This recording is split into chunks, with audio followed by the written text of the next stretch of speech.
gonna purchase. That's a name. You need to really get off my balls, okay? I'm gonna kick your ass. Also, why was Michelangelo so stinky? Ew.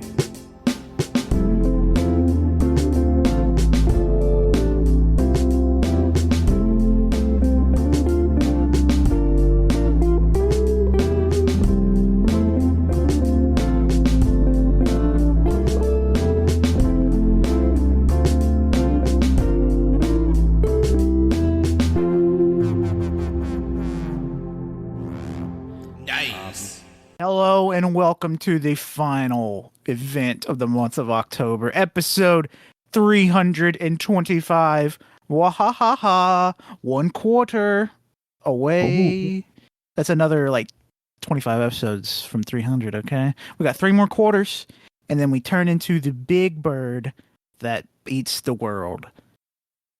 Okay. My name is Colt, and today I have my friend. It's me. His friend, Colt's friend. I don't have a name. Oh my gosh. I'm Wenzel. Hello. Yep. It's last episode of spooky season. Yeah, last episode. We originally had a different plan for this, but the big worm said no, and we had to listen because the spice tells all. Yeah, we have to listen to the worm. You know, we can't. Yes. We cannot not listen to the worm. That is super factual. But we have been busy this year. We've been consuming lots of horror movies, even though we didn't even plan this at the beginning of the year. But we've been watching horror movies since January. Almost every single horror movie that came to theaters that of note, we probably went and saw it. The only one I can think of that we didn't is Saw and Knock at the Cabin. Yeah, we didn't see Knock at the Cabin Door. We didn't see Saw. We didn't see. There was one that I heard was low key kind of good. That was Cobweb. I haven't even heard them. Yeah, it has Anthony Starr from The Boyz. Yeah, I saw a scene with him in it that's pretty damn creepy. So I'm curious to see that. I did see Knock at the Cabin myself. Yeah, he did. Last month. I enjoyed it a lot, but it's not what I'm going to be talking about today. I just talked about it. Yeah. Gosh, I'm trying to think if there's any other horror movies. I mean, there's still some coming up. Like currently at the time we're recording this, Five Nights at Freddy's just released. Ooh, it's doing great. Yeah, it's doing amazing. Did you see that Jacksepticeye said about it? No. He said that I really didn't like that movie, and it fucking sucked, basically. Damn. Yeah, that's funny. That doesn't make any sense, because people love it so much, they're having fights in the movie theater. Yeah, that's fucking funny, because that video was released before Thursday. The night it came out. I think it came out a few days before it had its nationwide release. Very strange. I don't know why they're finding out a Five Nights at Freddy's movie. It's confusing. You don't know the reason? No. Oh, so from what I've heard, I could be wrong. Anybody can correct me, but from what I've heard, they were watching the movie and somebody was basically making fun of it the entire time, talking about how it sucked. Not necessarily spoiling stuff, but since I guess they knew about the games and the books and stuff, they were talking about it, and so somebody really, really didn't like that, which I understand. Yeah, that's just annoying behavior, even if you don't like the movie. But it's just also kind of funny because it's the person who was watching it really, really wanted to watch it, and they really were enjoying it. And so a fight broke out and they had to stop the movie. Yeah, that's the thing. When you're at a theater, you can't have your big talking time. It's a quiet time. It's known that way. And in our group, we're big talkers during movies when we're not in theaters. We love to talk and hypothesize about what the fuck's going on. What is that? Yeah. But in theaters, we mostly keep our mouths shut, and mostly when we do talk, it's what did you just say?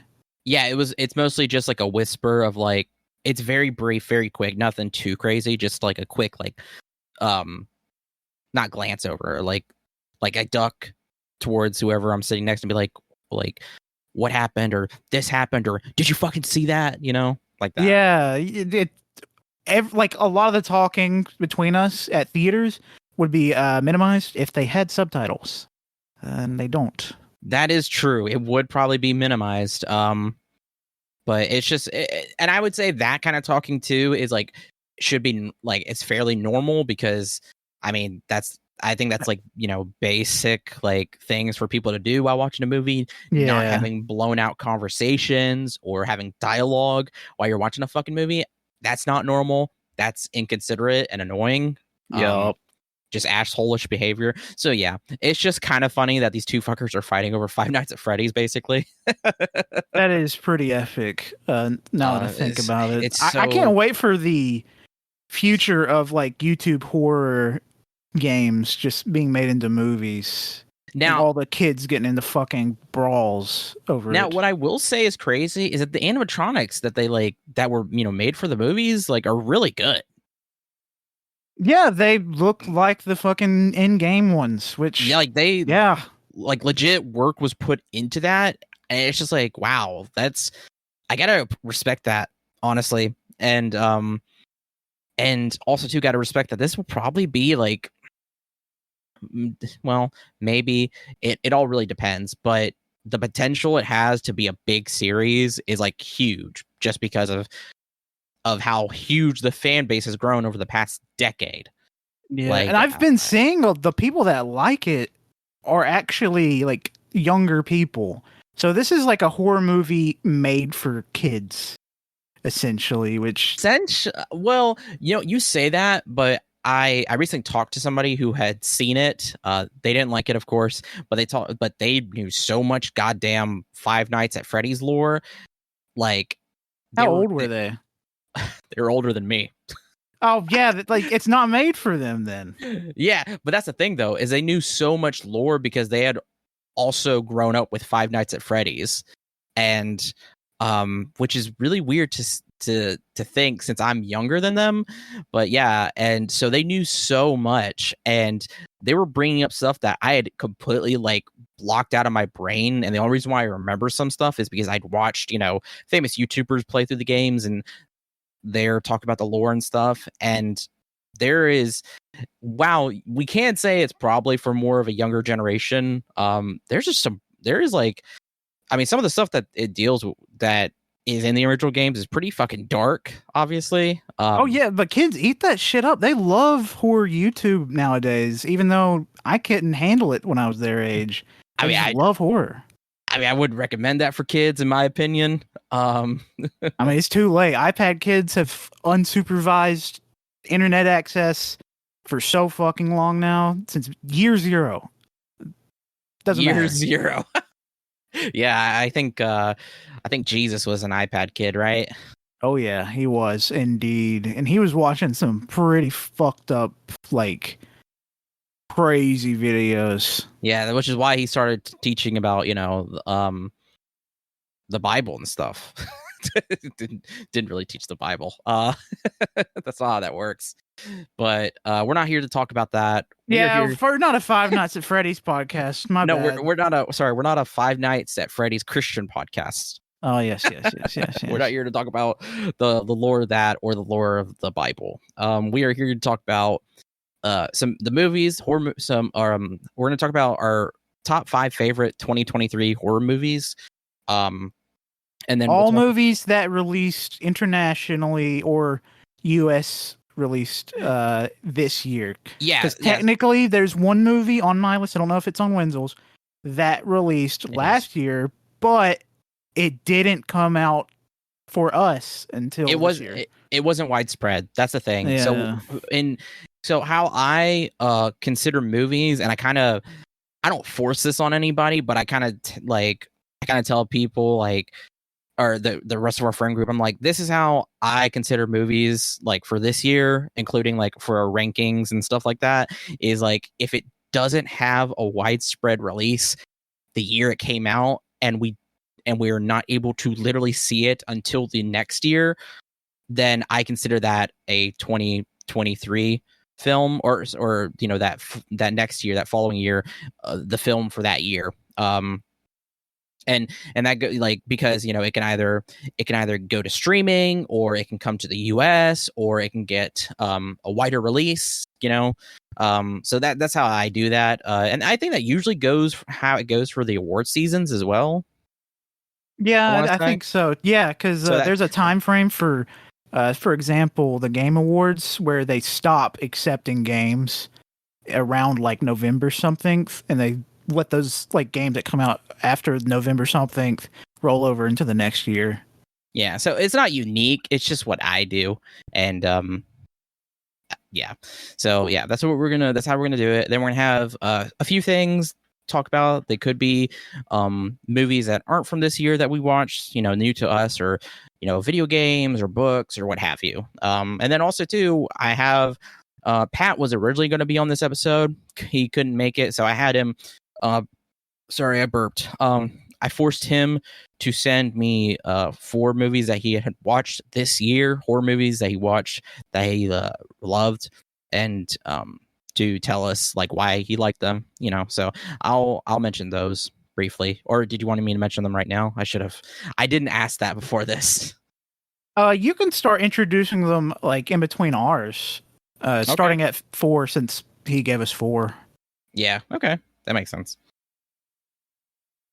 Also, Pat was too busy eating pennies. He loves pennies and nickels and sometimes dimes. Quarters are too big, but he was busy.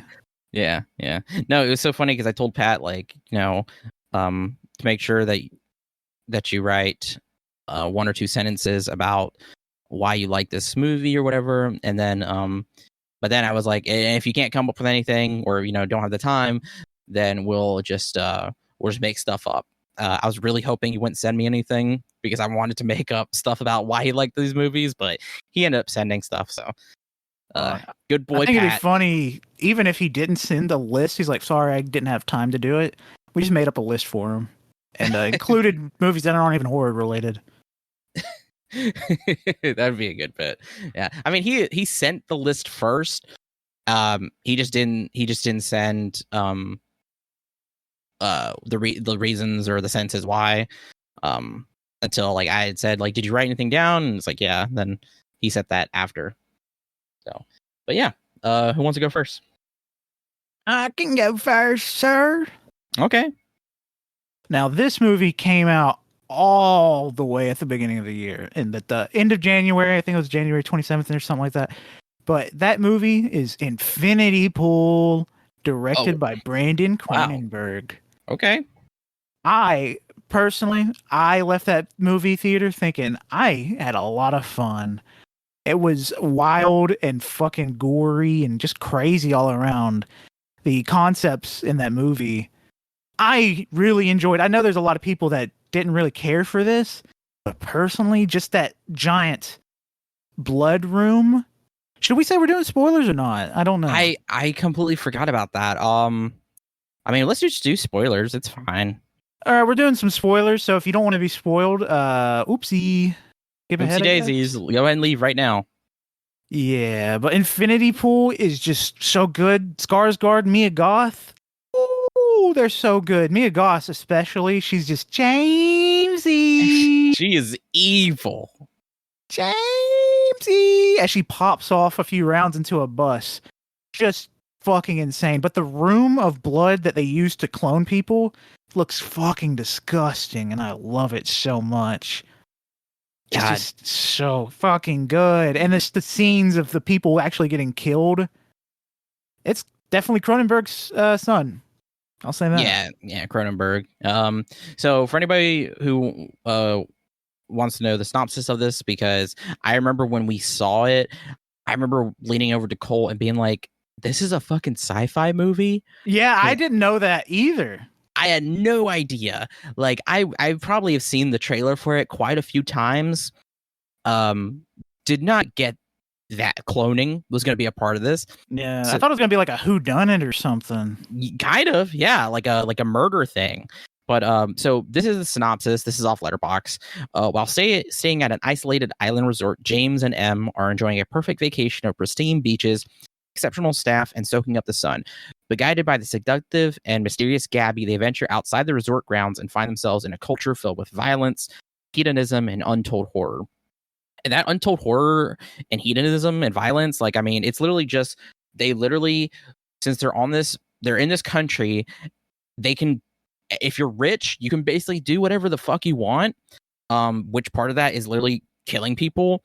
Yep. And because the government doesn't want to lose their tourism, what they do is they have created a special program where they will clone the rich person. If they have the money, they will clone them, and then they will have their clone killed.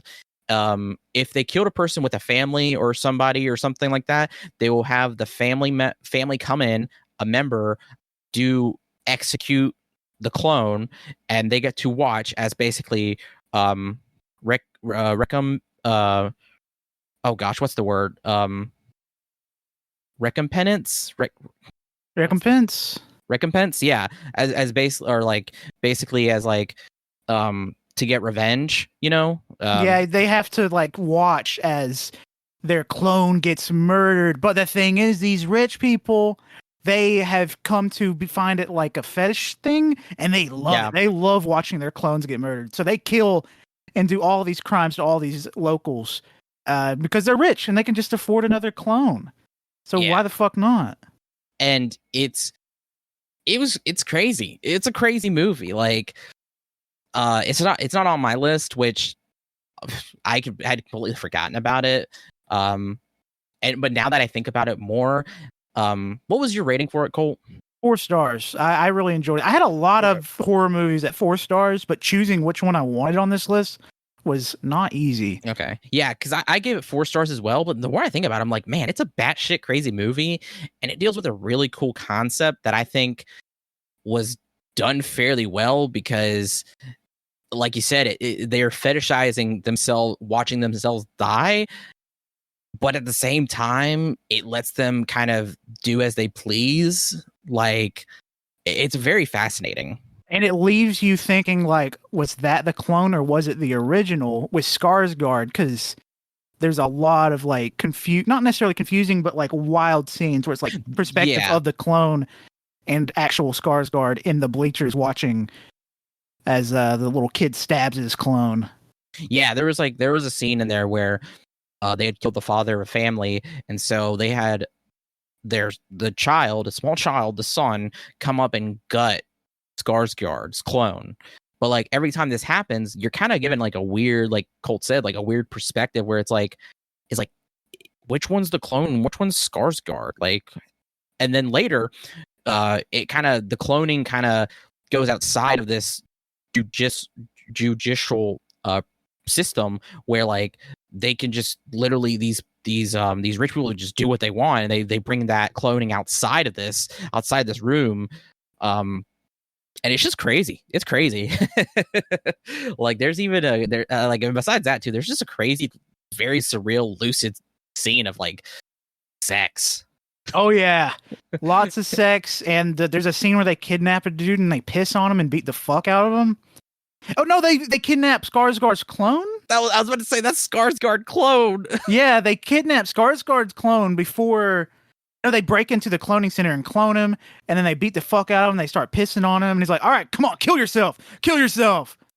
It was an awesome movie. I fucking love it. And the more I think about it, really, the more I like it. The more I like it, I was like, "Wow, that's it's kind of a sleeper hit this year."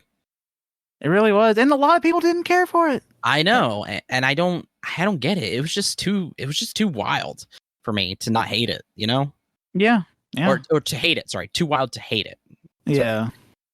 God damn. Okay, cool. Yeah, that's my number 5. What about you?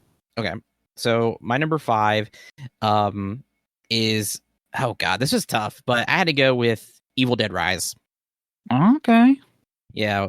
I had originally watched that in the Philippines, had a terrible movie theater experience. I'm pretty sure I talked about it on here. Yeah, you have at some point. And then I rewatched it with Colt when I came back to the States because he hadn't seen it, and it's fantastic. Just an absolutely just brutal, an Evil Dead movie straight up. It has that sinister, like grotesque vibe to it that, you know, we all know and love. Just absolutely fantastic.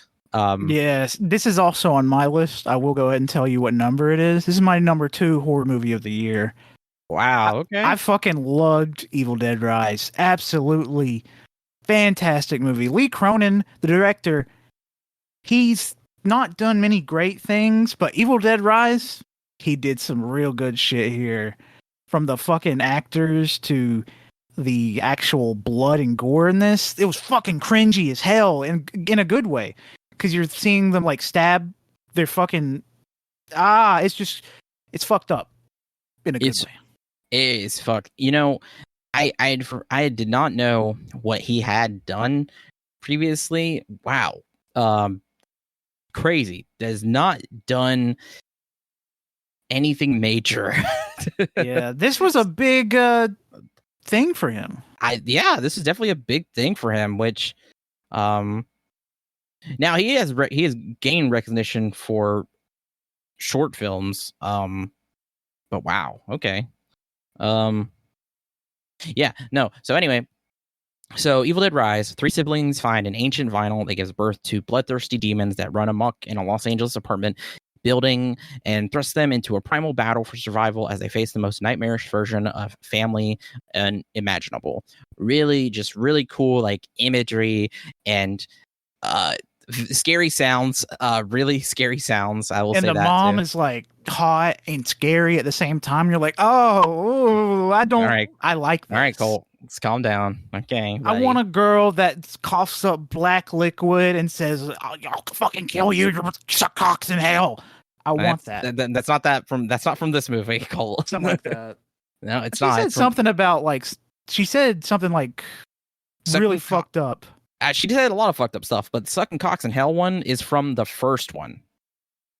Yes, okay. Which you have yet to see. So upset about that. I really want to see that movie after seeing this one. We need to. It's really good. In my opinion, I think it's better than Evil Dead Rise. It's so fucking good. That's gonna be hard considering how fucking awesome this was with I know. The 2 sisters, both beautiful women. One's the evil creature that's killing everyone, and one has a fucking badass scenes all around, especially that ending scene with that chainsaw and the wood chipper. Ooh. It's crazy. Yeah. The 2 sisters are played by Lily Sullivan and Alyssa Sutherland. I don't think I've ever seen them in anything besides this. You know, they're fairly small actors, and I'm hoping this like gives them a little boost for other films because they were really, really good. I will say Alyssa Sutherland has been in The Devil Wears Prada. Yeah, that is a bigger movie. I haven't seen it though, but I've heard it's good. I mean, other than that, like nothing too crazy.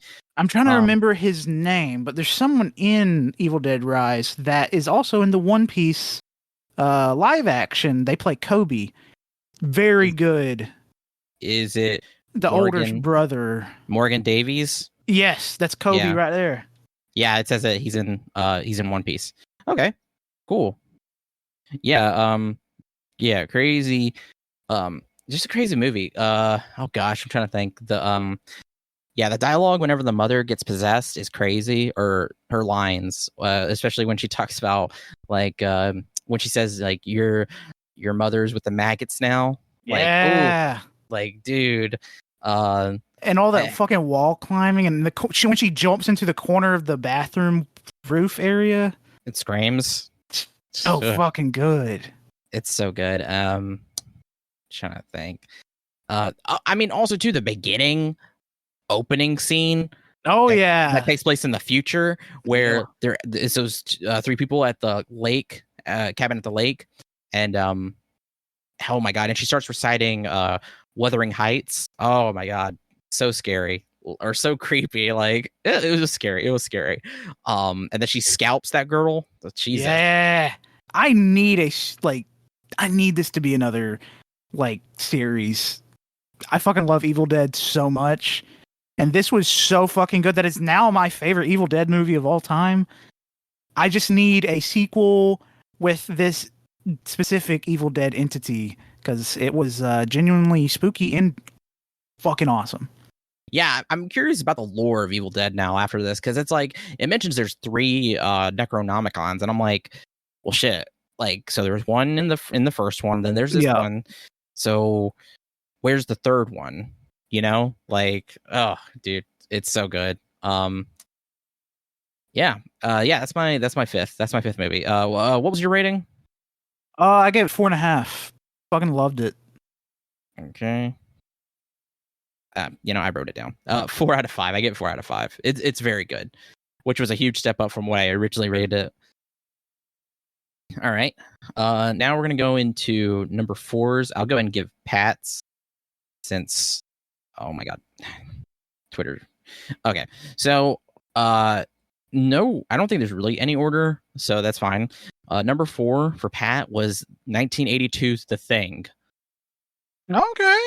Yeah, I was really surprised. I was like, did he watch that this year for the first time? I thought he watched it with us. See, I thought he watched it with us too. I didn't ask him, so I just went with it. The sci-fi. This is what he said: the sci-fi horror classic that instills dread and anxiety with each viewing, helped along with some of the most grotesque and visceral practical effects ever put to film. So, yeah, I agree. If you want to hear a lot of our opinions on it, go listen to the old episode we did. Just search The Thing on our feed. You should be able to find it. Yeah, but this movie is an absolute banger. That was for essential viewing, early essential viewing. So, yeah, if you want to go look for that, you can. It was still cool, good. No, I'm just saying you can. Like, it should be up. Yeah, it's in there somewhere. Yeah, it was so long ago. It was like, oh god, 2019. Wow. All right, but yeah, that was his number 4. You guys want to say your turn for number 4? Yeah, go ahead. My number 4 is another first time, or not another. It's a first time out, instant banger. You probably already know what I'm talking about. That is Talk to Me, directed by Michael Philippou and Danny Philippou. I don't know how to say that last name. Philippou. God, Philippou. I don't know. Either way, Philippou. I don't know. Rocka Brothers. They're really, really talented. Apparently, I didn't really care for their YouTube videos. I think I was a little too old to fully enjoy them when they were popping off. But Talk to Me though, holy shit, they are fucking rising in the film industry right now, because they had some connections apparently, because they're hanging out with like people like Kojima and all these, like Jordan Peele, all these big people. I think Kojima's the source, because he's like, all right, all these directors that I'm friends with, let's go hang out and talk about movies. That's crazy, because it's also my number 4 as well. Ooh, twinning. Yeah. So it's at a nice 95 minutes too, and being their like directorial debut, like Colt said, it was just, they're on the rise now, because it was incredible. Like, for that, like, and then also too, to be like to have like A24 being the ones like, backing them and publishing that, like, crazy. And if you had watched their videos, I knew when I first watched them, I really enjoyed their videos. I thought they were funny, but then also too, when they do stunts, it's pretty good. Their stunts are really good. And now that they have more access to, like, funding and budgets and stuff like that, they really popped off with their stunts and their effects in this movie.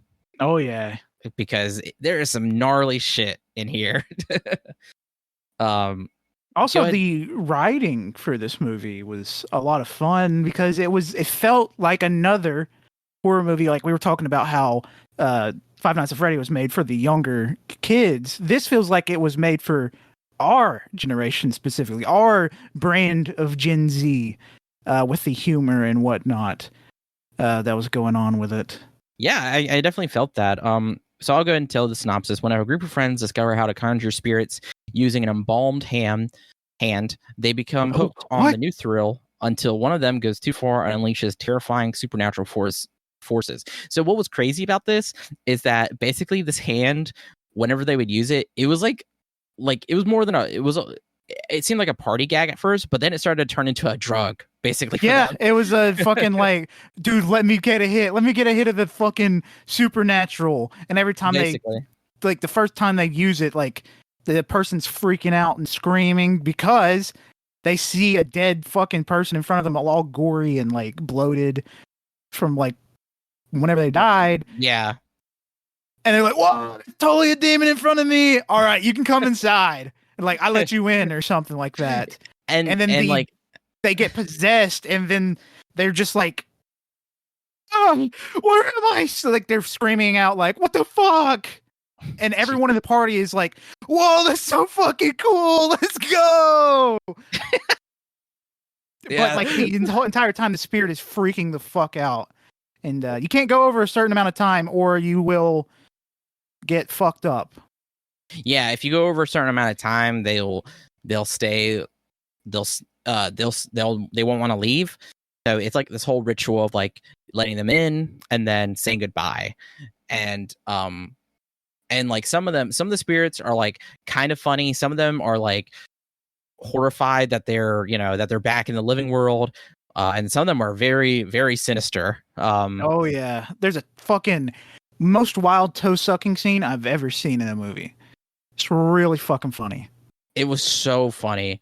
Holy shit. Like we were losing our shit in the theater. Oh gosh. Like, and then there was like a crazy ass scene with one of the kids, like, and I mean this is like a kid, a little kid who wanted to do it so badly. And they were like, okay, well let him do it. And he does it. And oh my god, this kid gets fucked up. Oh yeah. It is horrible. Oh, just watching him break his arm. Oh, I'm playing it back in my head. Break his arm, gouge out his own eye, smash his head into the table. Like, yeah, they fucked him up. I think they really did that. I think they did too. Again, really good practical effects by these brothers. Oh gosh, I'm trying to think. Like, what else happened in that movie that was batshit wild? There was like a crazy ass scene where this kid was like being tormented by these spirits, and we get to briefly see that, and it's horrifying. Just a crazy, and then also too the montage of them constantly doing the hand and like getting high basically is really funny. It reminds me so much of Flatliners. I don't know if you know that premise, but it's basically like these people would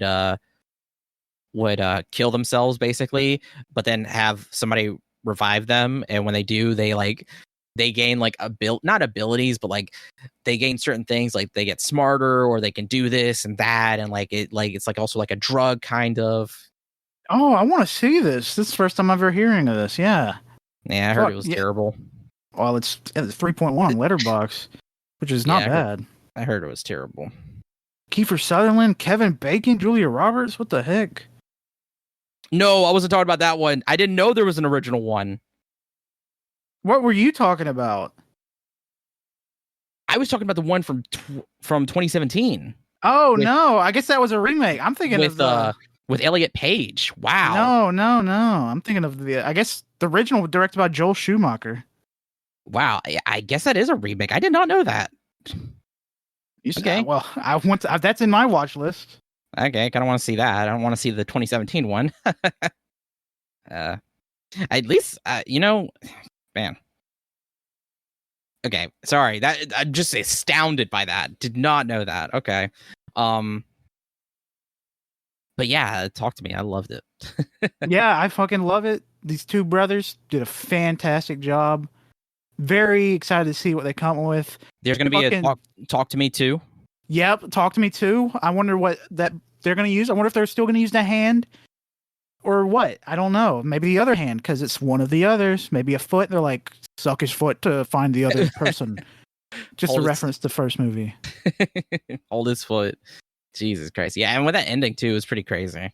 Oh yeah, I love that shit. And then after we left the movie, you and me were like, fuck, that was awesome. And then Tanner's like, that was awful. I fucking hated it. Oh my God. Don't even get us started. Whenever we left that movie, me and Cole were so hyped on it. We were like, holy shit, that was awesome. Tanner, if anybody here knows Tanner, dude just cannot handle a horror movie. And I say handle, like, not like I I don't think he gets it, honestly. I just don't think like He just doesn't rate like every horror movie he watches. I don't know what he's looking for every time he watches one because he always rates a horror movie low. He's just not a fan of horror movies because he's scared. And same thing with video games. He does not like horror video games. And the thing is too is like we tried to talk to him about this, about like, you know, what defines like what makes a horror movie good for him, and he mentions quite a bit he about wants like, to be scared. That's his wants thing. to be scared. And it's just like, I mean, damn, they're all trying that. So I don't, and there's so many different horror movies that do different things. I don't know what to tell you. It's not necessarily. I don't think a horror movie has to be scary for it to be good. It could be like a vibe that's there, and it could just be that kind of dealing with a supernatural or something. Oh yeah, like recently, I've been listening to the soundtrack of Nightmare Before Christmas. Yeah, that I classify that as a horror. It's a horror movie. Christmas movie. It's a horror it's a horror animated Christmas movie. Is it scary? No. It's just fun. It's just fun, and I love it.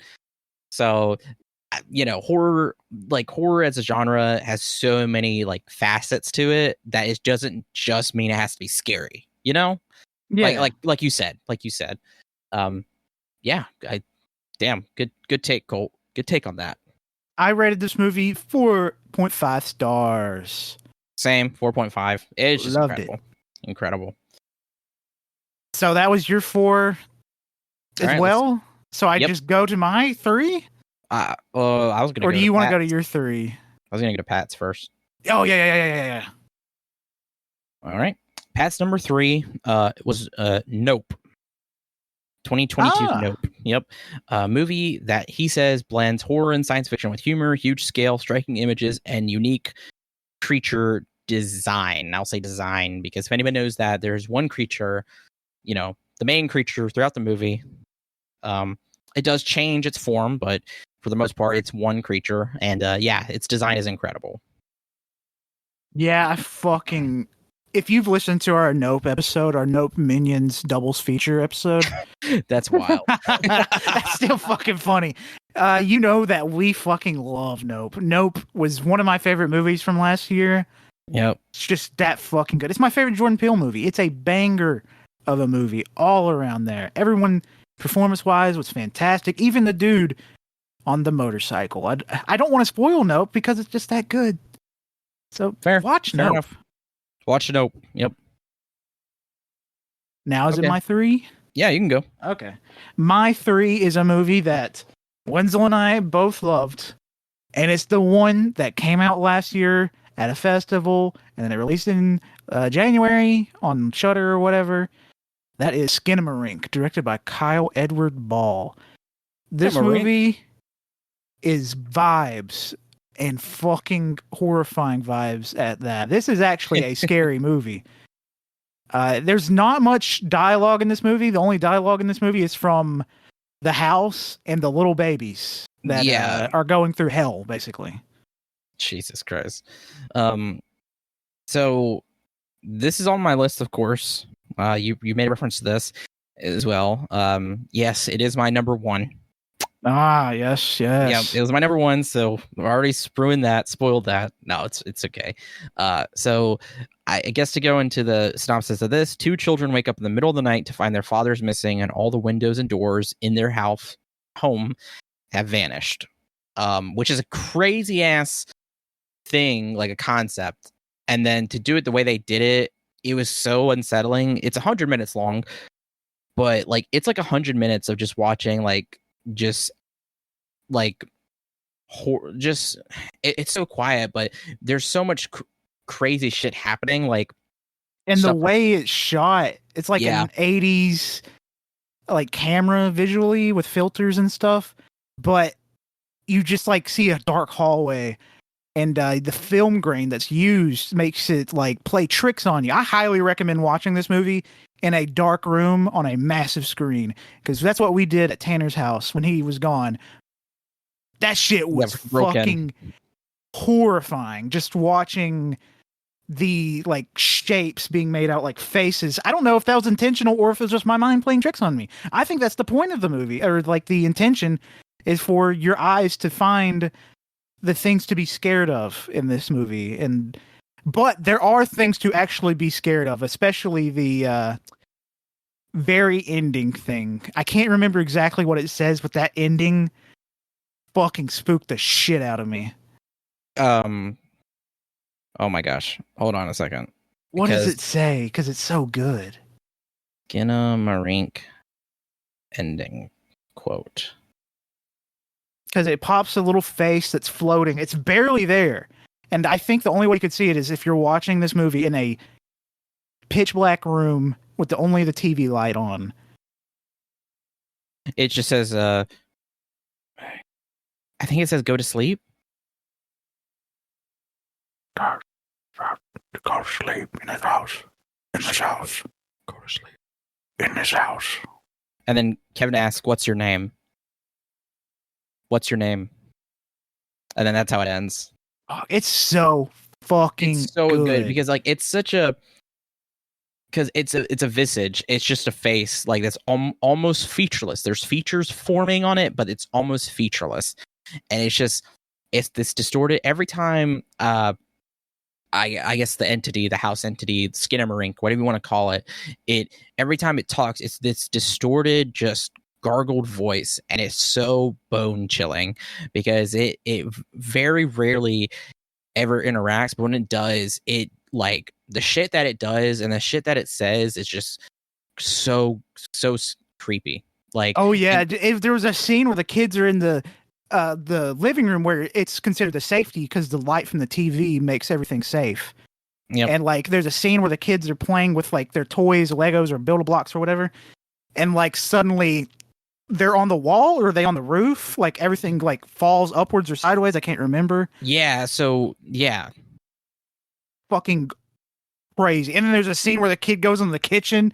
He's like, "Stab your eyes out. Stab your eye out." Yeah, it was this creature or this whatever this is. It causes stuff to float up to the ceiling. It will also take stuff and like make it disappear out of reality. Yeah, like because like the windows and the doors will at first like will appear briefly and then disappear, and then it starts getting even crazier. Like the longer they stay in here, stuff starts to disappear. Stuff starts to just float upwards. There's even a scene where the daughter, pisses the entity off and it removes her eyes and her mouth. Yes. It reminds me of an SCP or something from the Control universe. I see this house as the stomach. I see you're being digested, and that's why everything is slowly disappearing. It's because it's being digested, and like this house is its own entity. Yeah, I can see that. Eating you slowly and slowly. Yeah, like, because there's even a scene in there where they go into one of the kids, I think, gets teleported to like the ceiling, and they're having to walk into the room. But then the room, there's this camera or the camera backs up from this corner of a room or the end of a hallway or something, but it backs up, and then it keeps backing up, and then it keeps backing up and backing up and backing up. And this room, this hallway is just, it goes on forever now. And then there's another room where there's just piles and piles of toys. And it's the same thing. It's just this vast pit. Like, it's crazy. It's a crazy ass movie. Yeah. And the scene where the toy phone rings scared the fuck out of me just because it was so loud and sudden. But it was just genuinely spooky just seeing that little thing light up. And the way, like, the effects of that in particular, making it like the eyes belong to the creature. Oh, crazy. So good. So fucking good. I highly recommend this movie for people that are into this kind of atmospheric movie. I understand why it's not for everyone, but good God, you gotta see like the artistic value here at least, because it's so fucking good. It is very slow. I will say you will feel that 100 minutes because it does feel like a long movie, but it's really good. Yeah, it's really good. I can understand why, but it's really good. I went 5 out of 5 for it. I went 4.5. I fucking loved it. Yeah, I loved it. Great movie. Tanner gave it 3 stars. He's like, Yeah, that's the sounding weird. Yeah. I guess I'll go into my number 3 Yeah. because that wasn't my number 1. But my number 3 was a movie that you haven't seen, Colt. I've seen it. I saw this at the Sidewalk Film Festival. If anybody's listened to that Sidewalk episode, me and Tanner did. It was Birth Rebirth. Oh yeah, I want to see this. Yeah, directed by Laura Moss. So this movie it's 2023 movie, obviously. So that was its oh gosh, I'm trying to remember. I think that was its premiere before it got wider release through Shudder, I want to say. But anyway, it's 96 minutes long. It goes by fairly quickly. A single mother and a childless morgue technician are bound together by their relationship to a little girl they have reanimated from the dead. That's the premise. So it's oh gosh, it's kind of Frankenstein-ish, and it has kind of like Cronenberg vibes to it with how like they go like so the certain effects and stuff. It's really good. It's not necessarily. This is a good way of kind of bringing back up what Cole said about how horror isn't necessarily scary. It can just be a vibe. And for this one, the vibe was very just kind of dark and kind of funny. Because that was really cool. Whenever I watched it, was the director came on stage to talk about it briefly and talk about how they, obviously it's a horror movie, but they don't classify it so much as that. They classify it more as a dark comedy. And yeah, it was really good. There was like some really there was some like scenes that like probably the scenes that I laughed at, the audience also laughed at. So I think for the most part, for those who did watch it, kind of got the vibe, because there's just some insane shit in there. Since Colt hasn't seen it, I don't want to spoil it. Yeah, I really want to see this because I love a good horror comedy movie. Best one ever is Tucker and Dale versus Evil. That's another good example of it doesn't have to be scary to be good. Okay, I will say though, that one is slapstick. It's different. It's very different because this one is on the more serious side, but it still has that kind of like that, I guess, dry humor to it, or like finding like humor in the absurd, which this is very much that. This nurse who basically loses her daughter to meningitis, and then this morgue technician who's like, I wonder if I can resurrect her. And then just does it in secret. It's crazy, dude. It was crazy. You gotta watch it. Hell yeah, I'm definitely gonna check that out at some point. It was one of my favorites out of Sidewalk. I give it a 5 out of 5 because it was fantastic. I just really enjoy like retellings or different takes on certain things like Frankenstein or like not zombie, but kind of like zombie-ish, kind of like that. Yeah, I really enjoy that stuff. Frick yeah, dude. All right. Now let me go into Pat's number 3. Yup. Now this is where I get kind of curious because I'm like, did we not watch this for an episode? But I didn't have time to question Pat. His third, or no, sorry, this is his second. Yeah. Because he's 4. Sorry. Noroi the Curse. Japanese. We watched that together. Is he just saying movies that he likes? Japanese found footage that instills a genuine uneasiness with its unfolding tale of an unknown paranormal force that leaves devastation and intrigue in its path. We actually didn't watch it together, but we did all have to watch it for an episode, I believe. Yeah, he was there because he was a part of that. I told him, I was like, tell me your favorite films that you watched this year. And I don't know, I don't know if I could just go to his letterbox and just see, right? Like, I tried to see like his last rating for Noroi. Can't find it. But I know he was there talking about this movie with us. I feel like he saw it. Okay, let's see. I'm going through right now. This is really funny because you're getting some behind the scenes stuff, everybody. Yeah, behind the scenes, snooping on Pat. see. Okay, he doesn't have it on here. Fuck, he's just listing movies that he I think he's listing his top 4 favorite horror movies. Which I appreciate. Still. Fuck it. This is Pat's top 4 horror movies for some fucking reason.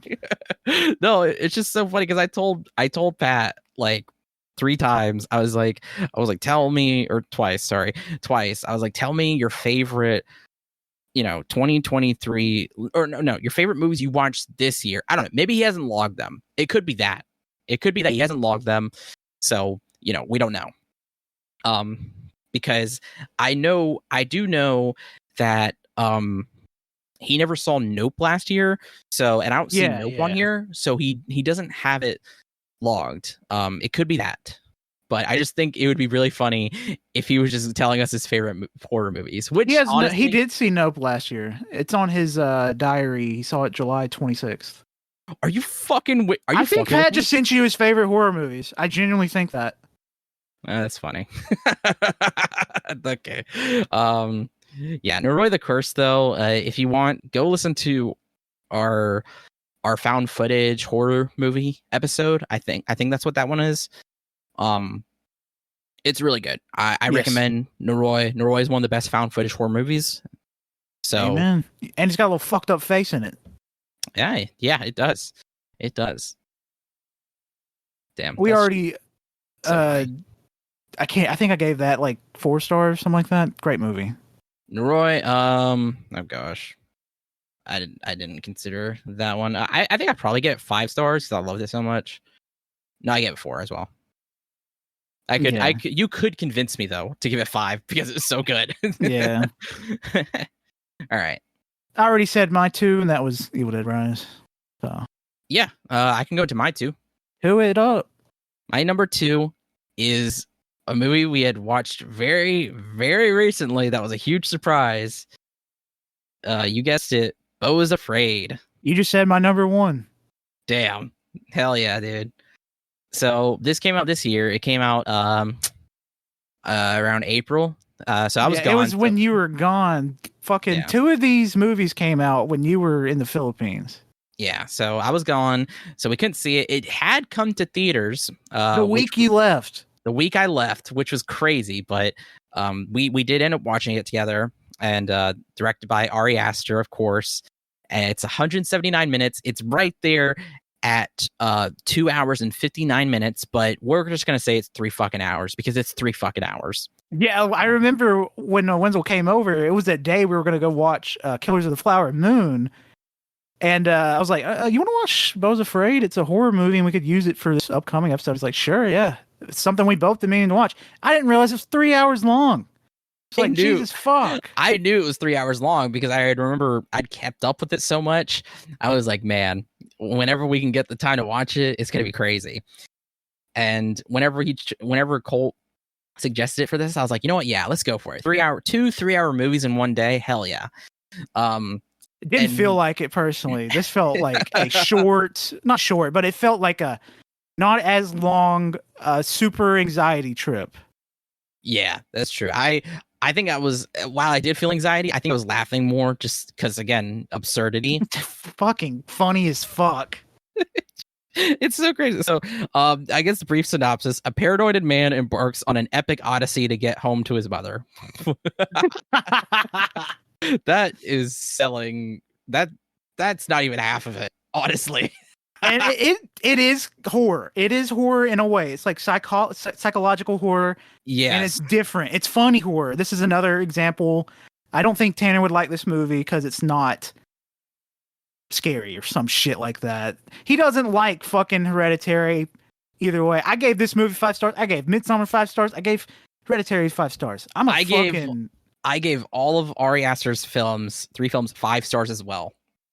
This fucking Ari Aster is extremely talented, and it's a shame that I don't think he's going to be returning to horror anytime soon. But yeah, because he said this would be his last. Should also mention, I think it was it Scorsese who said they really liked Ari Aster's films? I think it was Scorsese. Yeah, I think so. Scorsese has good taste. Yes, but also, I get it. You don't like the comic book movies. Just stop talking about it because you're just getting a bunch of angry people at you. I mean, and also too, he's just making himself angry, you know? Like, yeah, just if it makes you that upset, don't put it in your life. yeah, and I mean, at least he recognizes its cultural significance because it is so goddamn significant. And you know, whatever, you know. But to be fair, like, I mean, it's not like like movies like Goodfellas or The Wolf of Wall Street haven't been big either, you know. But if we're being really fair, I can't also disregard the Avengers as well. Yeah, I love a lot of the Marvel movies. It's just not as much with these later half movies. Yeah, but so yeah, Flop Skazy, you have good taste.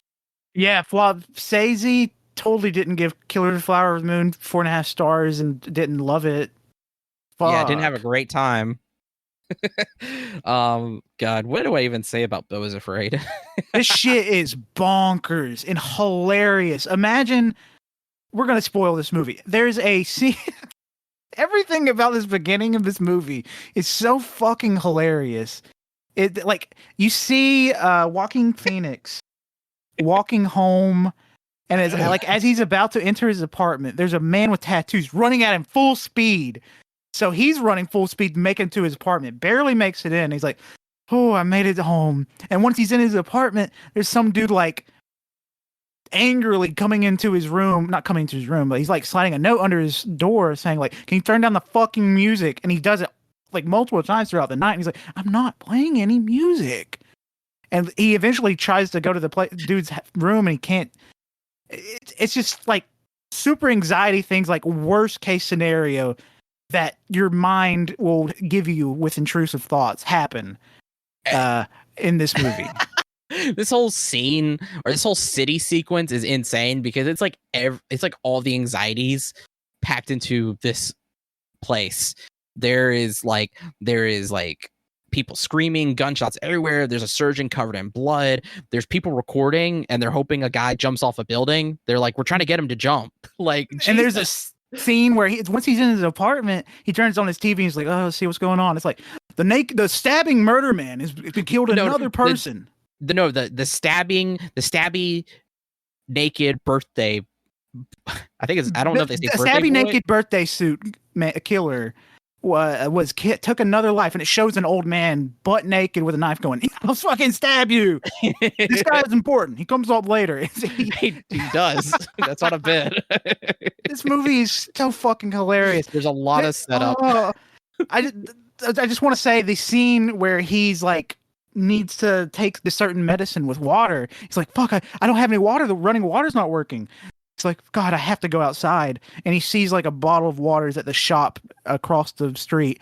He's like, fuck. And he runs out. He doesn't have his keys. And he runs out, leaves the phone book in front of the door. And he's like, fuck, I just have to make sure nobody opens the door or shuts the door with his phone book. And he runs across the street, buys the water, drinks it. And he doesn't have enough money to pay for the water.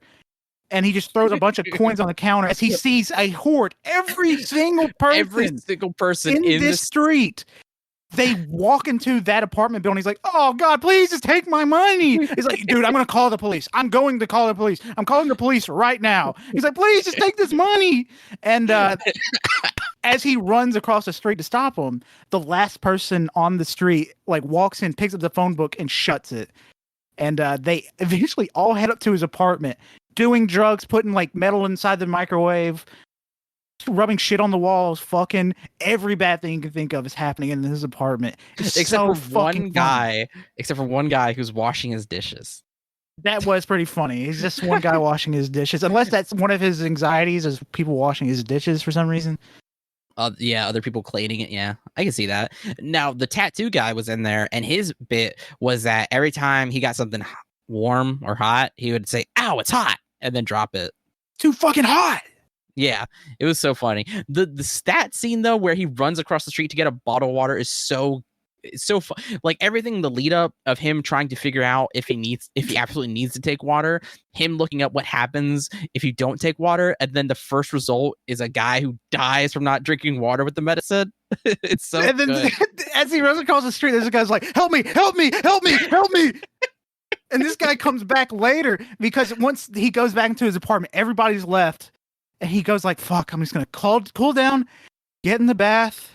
He gets in the bath, lays back his head. He's like, oh, it's time to relax. He opens his eyes and sees the guy's like, help me. He's like fucking hovering above him with his arms stretched out, keeping him balanced straight above him. And then he falls directly onto him while he's butt naked. And eventually they struggle like rubbing each other. Not rubbing. Well, they rub a battle each other. And eventually the other guy is almost butt naked as well. Because they're fighting, and somehow the guy starts to lose his clothes as he's trying to get off of him. It's crazy. But the reason why the guy falls, though, is because there was, again, setup. There was a brown recluse spider that had gotten loose in the apartment building, and it was on his face, and it bit him, and that's why he fell. There's so much in this fucking movie. Speaking of that bath scene, so we're sitting there watching it, and Colt literally blinks and misses it. But but in that particular motion of him getting in the bathtub, you see his ball sack is so brief. It's so quick, but you see it. And I saw it because I was like, holy shit, that thing is fucking huge. And I'm like, Colt, did you see that? And he was like, what? I wasn't looking at the ball. I was looking at the water because he was just letting it overflow into the floor. I was like, that's fucking terrible. And I was like, I just saw his nutsack. They're huge. And Colt's like, what? And then he was like, we got to see this. So it's literally me and Colt fadangling, trying to go back and see it. But then the internet like goes out, right? Yeah, right when we're trying to look at the nutsack. And I'm like, what the fuck? So we had to sit there for 5 minutes, not knowing when the internet would come back. It'd come back pretty shortly. And then I had to get up and Colt has to rewind it. I'm like, okay, I'm going to point to it. I'm going to let you see it. Like I'm like presenting and I pointed and man, was not disappointed. Those were some big nuts. And it's story related. I was thought like, hopefully Joaquin's nuts are not that big. It is story related and it's so stupid that it is. It's story related because if he ever comes, he thinks he's going to die because his dad died having sex with his mother and he busted and he had a heart attack. Yeah. And he didn't want to have that happen to him. And that's how Joaquin or Bo, that was how Bo was created. There's a sex scene later on. Oh my God, this fucking movie. He has sex with this childhood crush. And like when he's like riding him, you see this biggest pair of nuts. It's like so, even like, bigger than you can even imagine. Like, hold on. Sorry. I got to talk about this too. So literally she is sitting on top of him and his nuts are literally as big as her butt. They're so fucking big. And I guess story related, like, because like Colt said, like he has never, it's kind of an exaggeration of like him never having sex or jerking off or anything. So he just has a huge storage of cum. And he busts super hard. Don't do that. He does. He does because literally the woman. Oh my God! I'm not going to repeat this. The woman says, "Wow, I felt that break the condom." Okay, she did not say like that. Okay, now say it. Yeah, I'm making you say it. What'd she say? What, you piece of shit? Okay, she said. She's like, damn, I felt that. You busted through. God damn it. You busted through the bag. Fuck. That is crazy. Why did you say that, Wenzel? I don't know. I don't know if that's probably an abridged version, but I do remember her saying, I felt that. And her saying, you busted the bag or something. You shot through the bag, which is like, what the hell? She dies immediately, by the way, because she rides him because she wants to come as well, and as soon as she does, she just dies, and there's no explanation for that. Making me think like, does that mean she's a secret sister, and that since she bust, which doesn't make sense because the dad would have to bust twice to make her, but still. Strange bust. Well, to be fair, we find out that the dad's not dead. Yes, the dad is not dead. That is true. Hold on, I'm gonna try to look that up because I never finished my search about why that even happened because I tried looking that up and there's a random interview with somebody talking to her about that sex scene. I was just like, how do you even approach that? That's so funny. Why don't you go ahead and try talking about what his dad looks like? Okay, so there's oh my god. All right, before we get to that, I feel like we have to talk about this. There's a whole fucking segment where he's chilling at these people's house that are caring for him after he gets hit by an ice like a movie. Okay, this is where he gets hit by the woman who owns his house. He gets hit by her car, and then the birthday stab man stabs him. Yes, the birthday stab man stabs him, and he gets taken care of at this dude's house. He's a doctor apparently, and the doctor is also taking care of this other man with PTSD that went in the military with their son that died in the military in fucking some South American war, which makes you think, I don't think this man was in the military, but or he didn't die there for military reasons at least, but this man is very important because later the daughter calls Bo an effing an F word for a homophobic slur, pussy, and she drinks paint, killing herself. And when she when she does this, the mom comes in and she's like, Bo, what'd you do? And she's like, kill him, kill this motherfucker, rip him to shreds. And this dude with PTSD gets suited up, full fucking armor, and he's on the hunt for Bo. It is so fucking funny. Oh my god. Because the entire time they're here, the dude is just having PTSD, like just replaying in his head. It's like, how are they letting this man roam so freely when very clearly he's a danger to himself and to others? Also, like, I understand, like, it's not funny. PTSD is not funny in any way at all. But the way it's used in this movie, he's just talking normally to the doctor man, and he's just like smashing windows and just crawling around on the ground in the background and like falling into the pool and shit. It's funny. Well, I mean, it's not, obviously, like Colt said, it's not the disease or the illness itself isn't funny. The fact that you have this rich ass family who feels like they are doing, charity or service by taking this stranger in and then just caring for him while letting him run loose without really actually acknowledging or like taking proper care of him, because the father, the doctor, is like just happy-go-lucky, like just like it's like, oh yeah, and Bo is like, I don't think he likes me, and he's like, probably not. But it's okay. He stared at him through the window because the daughter, so almost like she gets so mad, she tries to get him to basically hurt or kill Bo, like on several occasions. Also, sorry for talking so much about this movie to the people listening.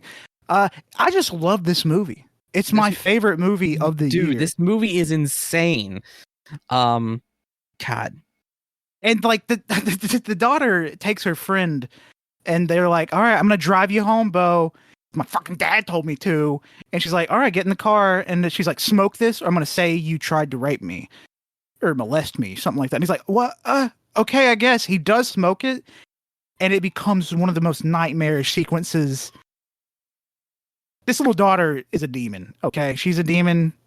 Glad she's gone. But anyways, back to crazy man, I can't remember his name with PTSD. He finds Bo, shoots up this play that happens, which the play is insane. Don't want to go into It's a theater troupe. They're having a play in the forest, and also this play that happens is really cool because it's done with this kind of stop motion, like beautiful construction paper like effect to it, and it basically lays out like the second act of the film. Very Wes Anderson-y. Very good. Very cool. But the PTSD man, he tracks down Bo because Bo still has this ankle health monitor that is tracking him, and it was insane. I was so scared because these characters, I don't know why I attached so much to them, but they are so nice in this theater. Yeah, this was the nicest people in the whole movie. Because they're like, oh, how are you doing, Bo? Are you okay? Most of us are orphans as well, or what have you. There's a ladybug with a very deep voice. It's really funny. And there's the implied Bo's father that fucking gets obliterated. And oh my, yeah, because this guy for some reason he has grenades, he has an SMG, he has Unlimited knives. ammo. It is insane. He starts unloading on all these people. One of the people tries to stop him, and he falls over while still shooting, holding down the trigger. Unlimited ammo magazine, and it like unloads through his like chest, killing the guy that pushed him over. And like you think he's dead, he's not. This goes into the father scene. This is why I had to bring this up. This is important because Bo is he's brought into the attic where he thought himself being put up in the attic. And it turns out it was not long lost. It was a brother of his. She's like, you want to go see the truth for yourself. He's brought him in the attic, sees his brother, and his father is a massive cock and balls. That is not a bit. The father is a large penis. He's like, bro, my boy. My beautiful boy. And as soon as like he's like, what the fuck? He starts screaming. The PTSD man pops up on the window. It's like the top floor attic. We're talking the attic. He jumps through the fucking window and starts charging the father and stabbing one of the testicles over and over again, super rapidly and violently. He's like, ah! Blood and cum just shoots out of the balls. It's just and how Bo's dad kills him is so again, Bo's dad is a giant penis monster. And he has these praying mantis like stick appendages, and he stabs it straight through his skull. Starship Trooper style. If anybody's seen Starship Troopers with the brain bugs, literally like that. Gosh, sorry. I'm trying to look for the fucking why she died the way that did. She died. She just dead. She dead. Okay. No. So there's this one. So I'm reading a Vulture article right now, and it said, but then Elaine achieves orgasm. Elaine, by the way, is played by Parker Posey. Yeah. That's the older woman. The woman that Bo has sex with. Okay. Because there was when they were kids. There's they had kid actors as well. Yeah, but I mean, yeah, but anyway, no, Parker Posey is, if anybody knows her, she's very well famous. She was in Dazed and Confused. She was in Scream 3. She was in yes. Yeah, okay. Superman Returns. She was in Columbus. Yeah, it's crazy because she was born in 1968, so she's like oh god, how old is that? 50, late 50s. Let's see. I want to say like 58. 55. Fuck. She looks great. Beautiful woman. Yeah. But well, for the purposes of this scene, it was insane. But it's not it says right here, she achieves orgasm and is immediately frozen stiff. She's dead. It's not the man's orgasm that kills, it's the woman's. Could that be partly the source of Mona's resentment toward Bo and his bloodline? Either way, Bo's fears of sex and death have been realized. That's it. Now, what's interesting too is that they bring up to what Bo's dad being a giant penis could mean.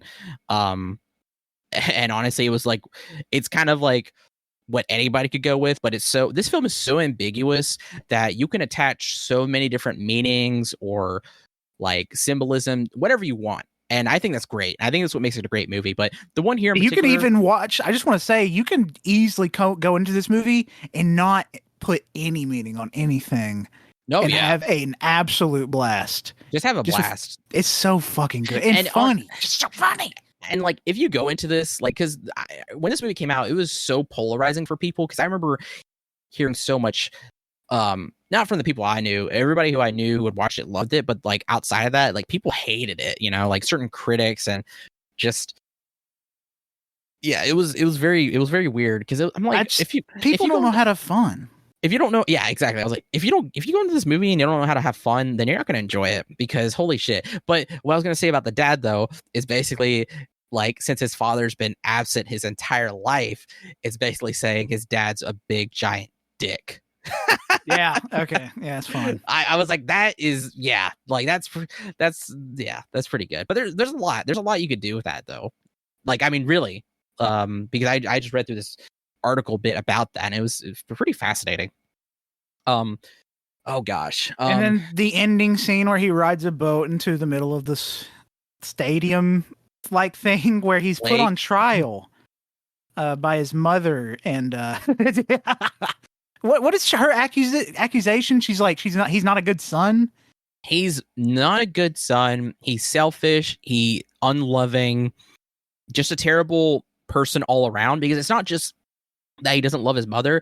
It's just all around that he's terrible, because the attorney or the prosecution was like talking about how, you know, the scene where he's running to the house or to his apartment, and the tattoo guy also runs towards him. They were saying like how he's quick. Well, he's always talks about how he wants to give to the needy or to the homeless, or wants to help those in need. But he's quick to disregard them when actually facing them. So like saying like, this guy covered in tattoos, and the guy in the tattoos is going to the soup kitchen to get soup, but he's quick to, when facing reality, is quick to push it away, basically. It's not necessarily he's just afraid. The whole point of this movie, Bo is afraid. Bo is scared. It wasn't his fault that he's doing these things. It's just the worst case scenario stuff was playing out in his head, and the worst case scenario stuff was happening to him. So he just always has to assume the worst. Well, and the thing is, though, he had a defense. He had a defense that was actually doing pretty good, but then they grabbed the defense and killed him. Yeah, they threw him into the stadium, and he gets dashed against the rocks. Yep. It was insane. God. And then Bo dies. Yeah, Bo gets fucking murdered, and that's it. I could have watched another hour of this. It was that good. You know what? Honestly, yeah, I could too. That's insane. That's insane for me to say, because there's like several 3-hour movies where I'm just like, oh man, I'm really fucking feeling this. But with this one, I'm like, yeah, I could watch another hour of this insanity. Put it up there with Avatar 2 as I could watch another hour of this. Yeah, sure. I agree. Color of the Flower Moon, just it felt long, but it was good. Yeah. But fuck, Bo is afraid. Ari Aster, you genius. 5 stars. I love you. 5 I can't wait for whatever the hell you plan. I'm a follower. It's never too late for him to be like, you know what, I'm going to keep doing horror movies, because I think he should. I think he has found something. He has a style. Just it fits so well. I think he should continue.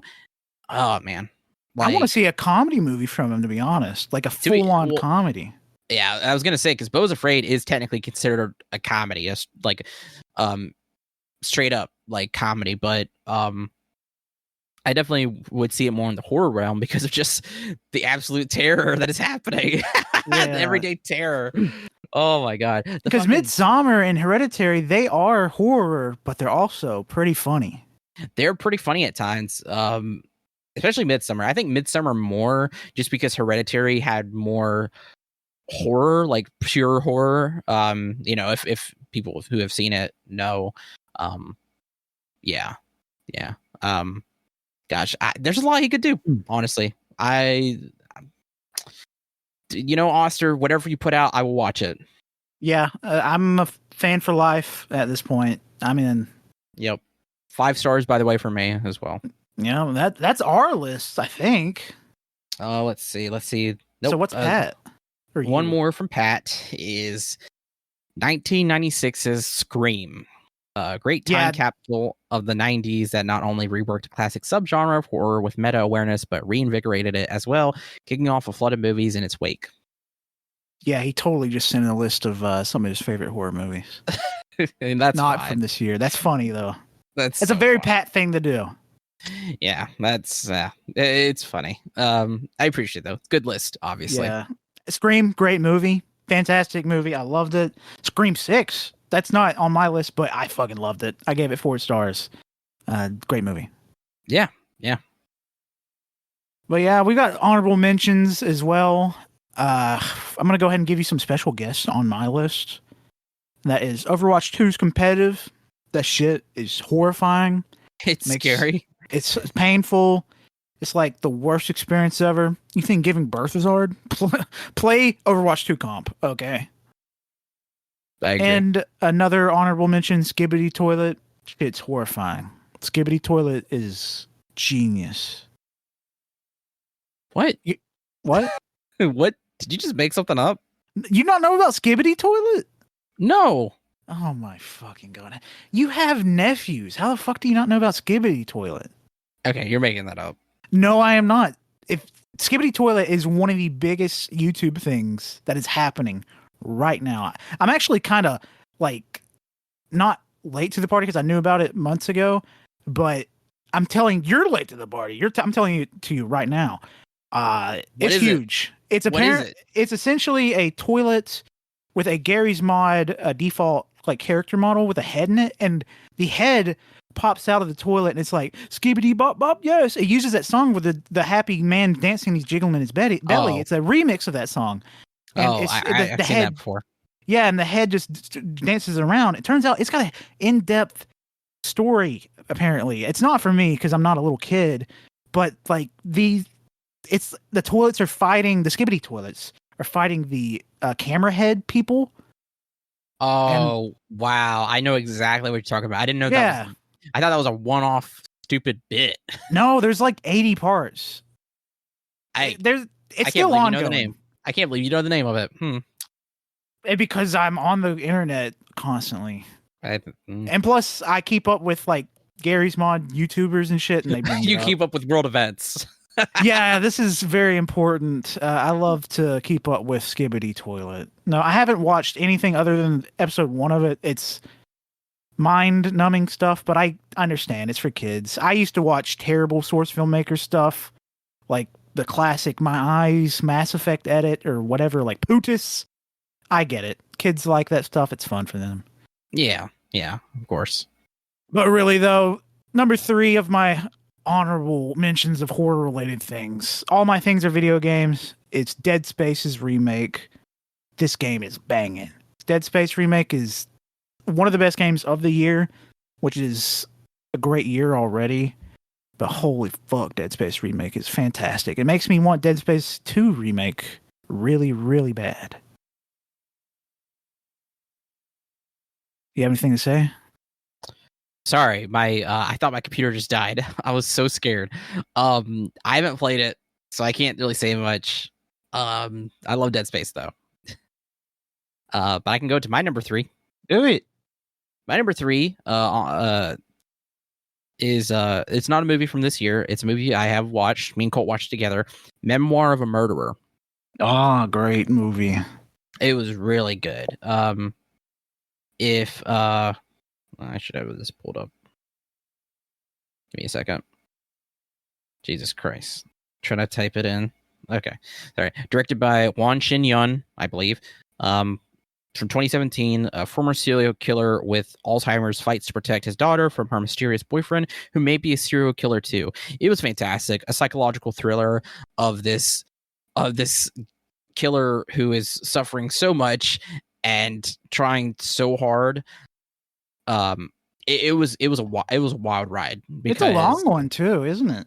It's 118 minutes, so it's about an hour and 48 minutes. Yeah, it's really a great good. Movie. Super very fantastic, gorgeous movie too. By the way, incredible acting, incredible like the last like bit of dialogue too, where the reveal at the end. I won't say too much about it. Yeah, I think this is one you don't want to spoil because not as many people have seen it. It's very good.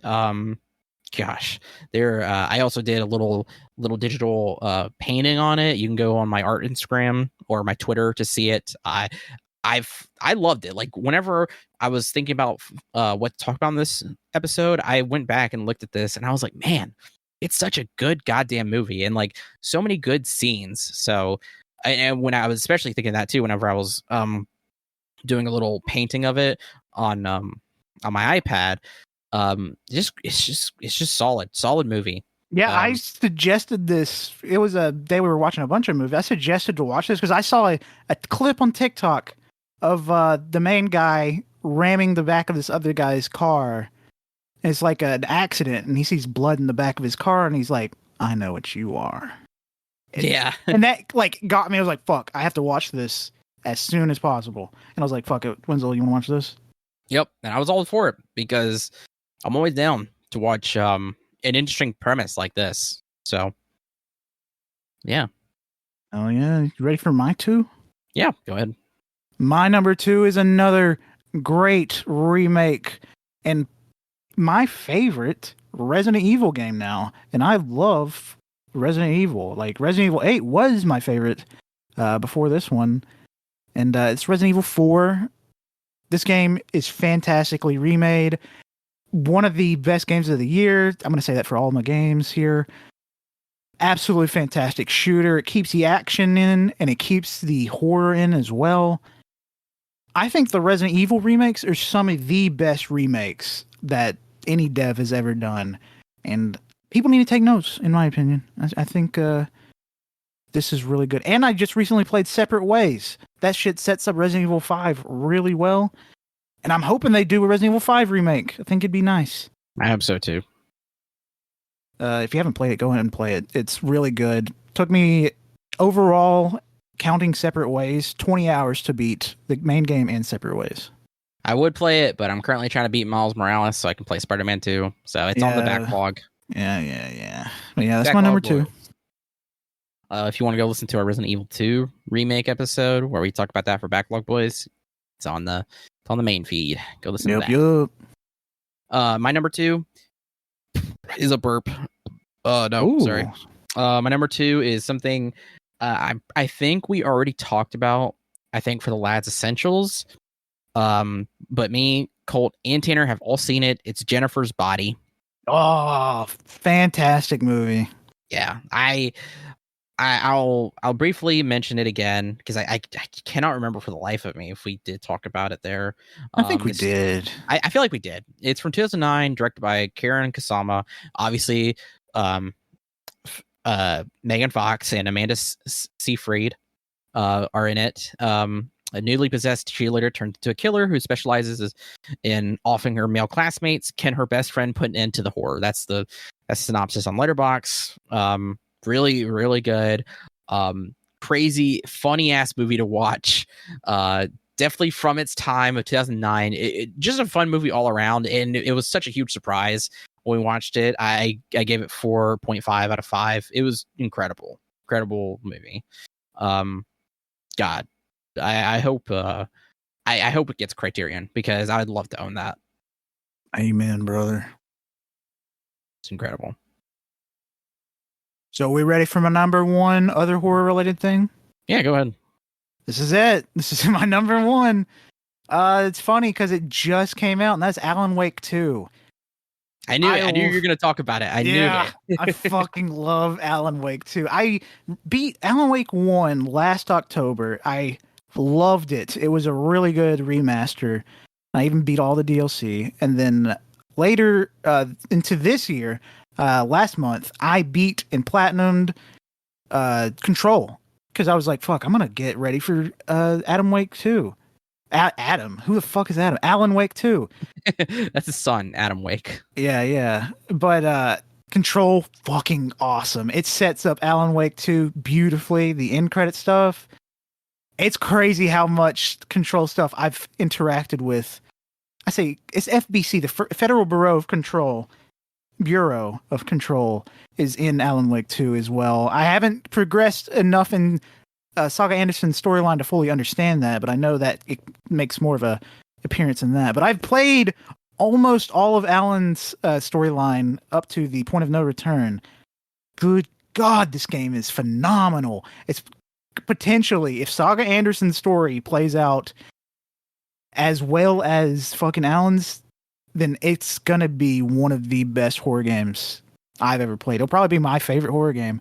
Because at this moment, I think it's better than Resident Evil 4 remake. It's so fucking good.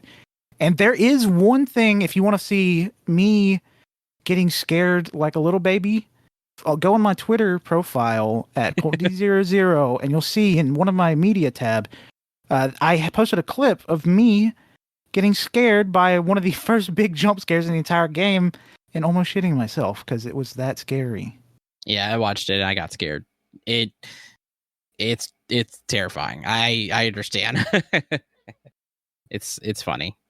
Remedy is a masterful storyteller, game studio. Sam Lake, you are a fucking genius. And putting yourself in this game as Alex Casey, that's funny. It's just funny because there's a lot of self-referential stuff in this game related to him and all that. It's just so good. It's very David Lynch.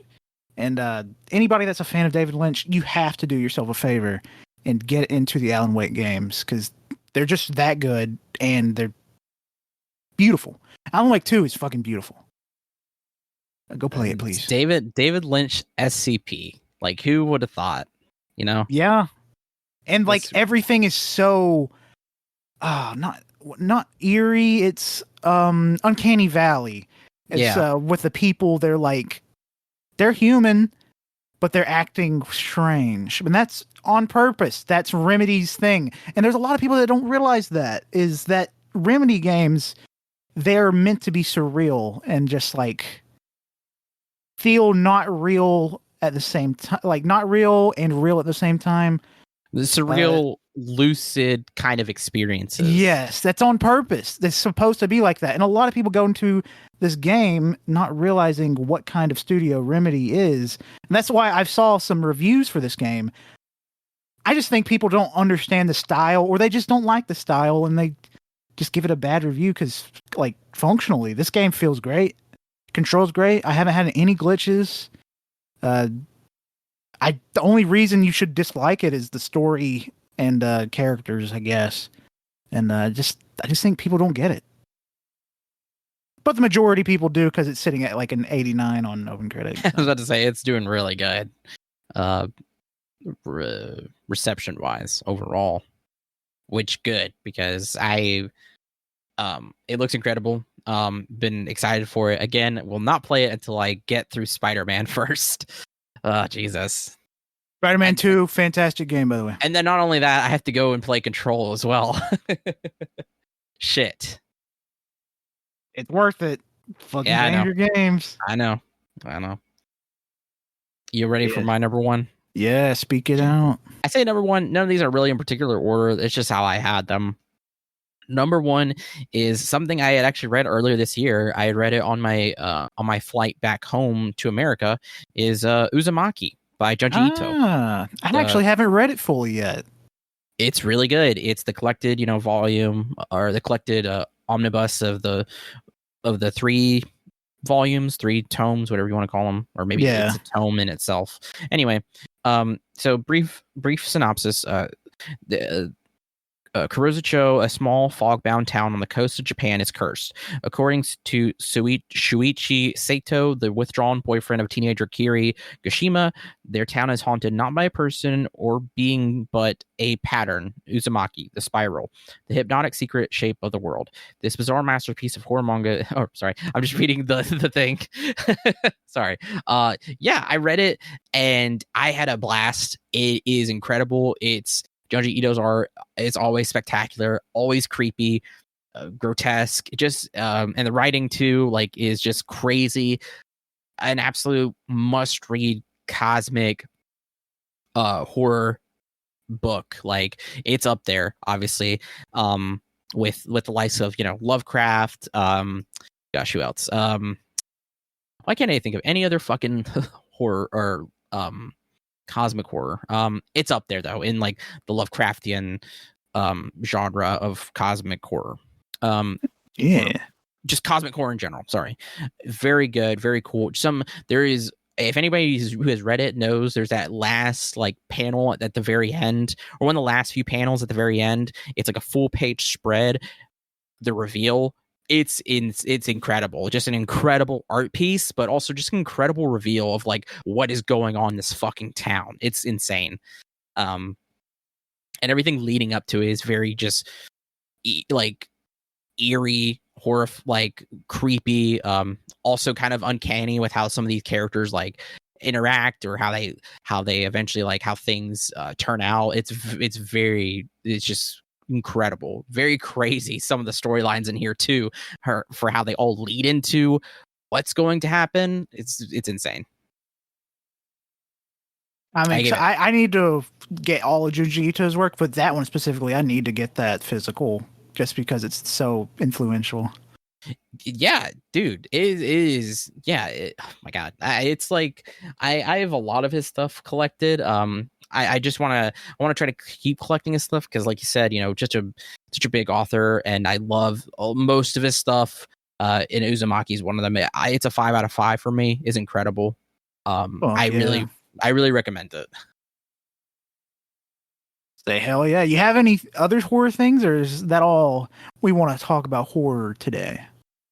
We've talked a lot, so I think we should wrap it up here because that sounds good. Because we talked a lot, so yeah, I think it's a good spot to stop. But in conclusion, really today, horror is great.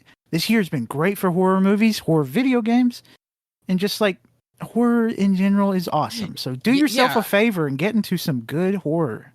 Yeah, because there's been like a lot of like I have so much on like my backlog of like horror films like that come out just this year. Or I say that because at the very top of the episode we said, you know what? I have a list. I won't say it, but I know I have a list on my letterbox of like films I'm anticipated or are coming out this year. There are still like several like horror movies that I do need to watch.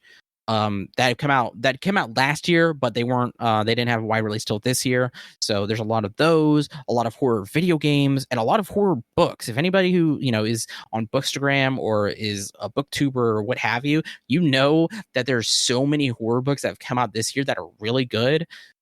Like, yeah, so it's a good year for horror. I agree 100%. Fantastic year all around. I had multiple 4-star movies. Like I said, for my number 5, it was hard picking it because horror's just been that good. Yeah. Oh, yeah. But I guess let's get into plugs. Plug it up. So you can listen to us on SoundCloud, Spotify, Apple Podcasts, Google Podcasts, Overcast. Go subscribe, give us a rating review, give us some feedback, let us know how we're doing. It really helps us out. And you can follow us on Twitter at AYCH Podcast. You can follow us on you can follow the Backlog Boys pod that me and Colt do.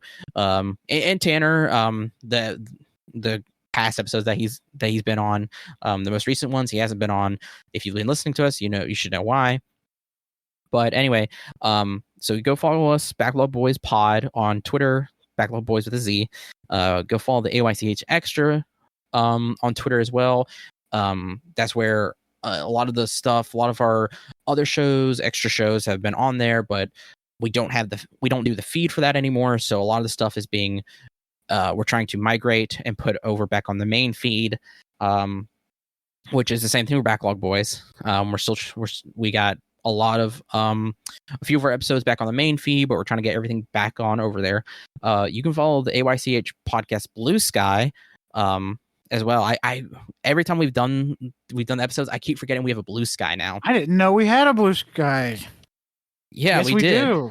We did. We do.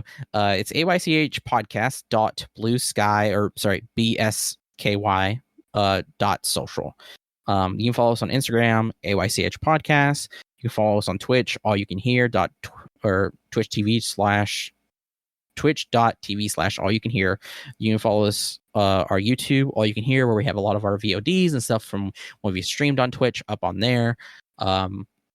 Yeah, and then you go follow the other shows, Cage and Greatness. Cage and Greatness is going to make a return. I'm pretty sure they released a statement talking about they're going to come back soon, so be on the lookout for them.